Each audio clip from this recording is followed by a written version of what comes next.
Good morning student. आज के class में मैं आपको भर्ती के आंतरिक स्रोत और भर्ती के बाह्य स्रोत ये दोनों में अंतर समझाने जा रही हूँ, क्योंकि इसके पहले मैंने आपको आंतरिक स्रोत किसे कहते हैं, आंतरिक स्रोत के लाभ बताया। उसी प्रकार से भर्ती के बाह्य स्रोत किसे कहते हैं, बाह्य स्रोत के लाभ बताया। अब हम देखेंगे ये दोनों में अंतर, आंतरिक स्रोत और बाह्य स्रोत में अंतर।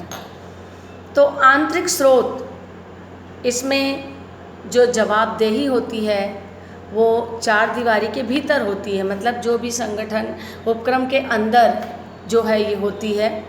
बाह्य स्रोत में पूरी तरीके से जो है जवाबदारी बाहर के अर्थात खुले बाजार में होती है। आंतरिक स्रोत का जो क्षेत्र होता है वो बहुत ही सीमित होता है, जबकि बाह्य स्रोत चूँकि आवेदकों की संख्या अधिक होती है इसीलिए विस्तृत होती है, क्योंकि इनके द्वारा प्रारंभिक परीक्षाओं का आयोजन किया जाता है।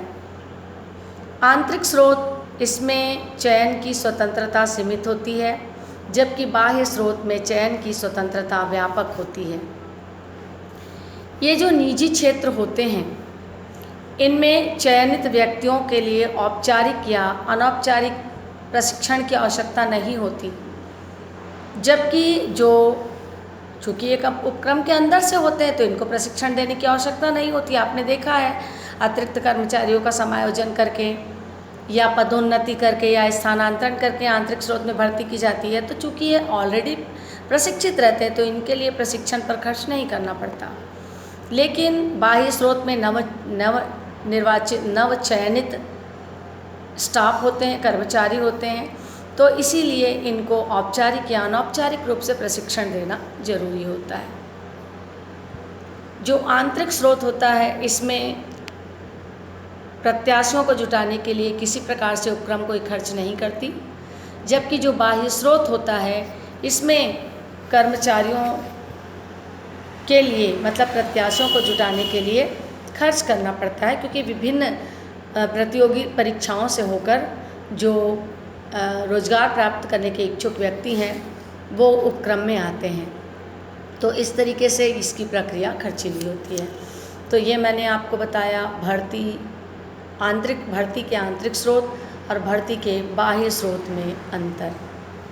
अब मैं आपको बताती हूँ सिलेक्शन, चयन किसे कहते हैं।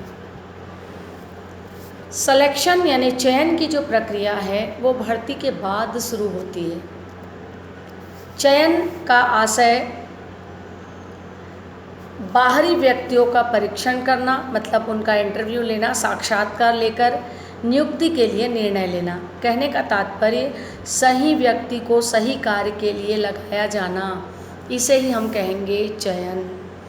वास्तव में चयन का मतलब होता है रिक्त पदों के लिए सर्वश्रेष्ठ प्रत्याशियों को लेना। वास्तव में चयन वह प्रक्रिया है जिसे दो भागों में बांटा गया है, वे जो रोजगार प्रदान करने के योग्य हैं और वे जो रोजगार प्रदान करने के योग्य नहीं हैं।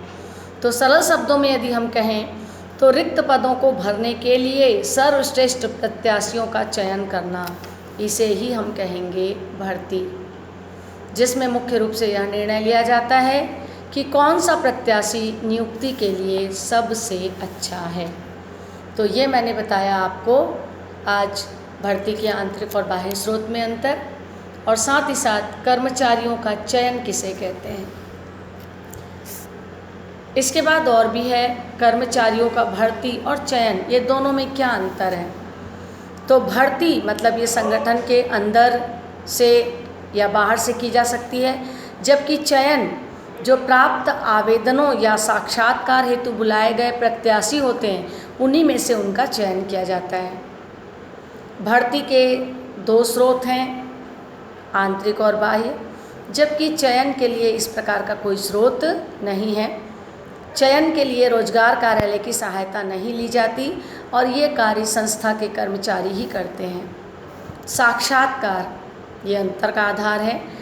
भर्ती के लिए केवल आवेदन लेकर ही भर्ती की जाती है, साक्षात्कार की ज़रूरत नहीं है, जबकि चयन में तो मुख्य उद्देश्य ही होता है साक्षात्कार लेना। विज्ञापन या सूचना अगला अंतर का आधार। भर्ती में विज्ञापन द्वारा प्रत्याशियों के आवेदन आमंत्रित किए जाते हैं, जबकि चयन के लिए जो है प्रत्याशियों को व्यक्तिगत रूप से सूचना दी जाती है। और भी है भविष्य या वर्तमान। तो ये जो भर्ती होता है वो भविष्य के लिए कर्मचारियों की खोज करना होता है, जबकि चयन का मतलब होता है सीधे से वर्तमान पद के लिए व्यक्ति को नियुक्त करना है ना, कॉल लेटर उनको देना, सेलेक्ट करना। तो इस तरीके से हमने देखा भर्ती और चयन में अंतर। थैंक